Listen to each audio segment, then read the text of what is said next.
Hello friend, welcome back to my channel. আমি আর আমার বাবা, আমার মা, আমার ভাই সবাই যাচ্ছে প্রসাদ খেতে। আর ভিডিওটা দেখতে থাকো। আমার বাবাই ওরা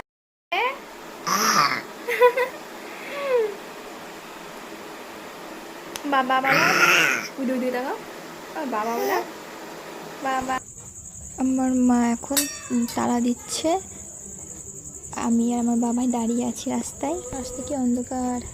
আমরা চলে এসেছি মন্দিরে, একটা কালী মন্দির। আর কৌশিকী অমাবস্যা মানে পুজো ছিল। গাইস দেখো, মা বাবাকে কোলে নিয়ে আছে আর বোন আছে, সবাই গল্প করছিল আর এদিকে প্রসাদ দেওয়া হচ্ছিল। আমি একাই খাচ্ছিলাম, মা জায়গা পাইনি আর ভাইও পাইনি। আর আমার বাবাকে কোলে নিয়ে আছে, মা ভাই খাচ্ছিল। আর বাড়ি চলে এসেছি। ভিডিওটাকে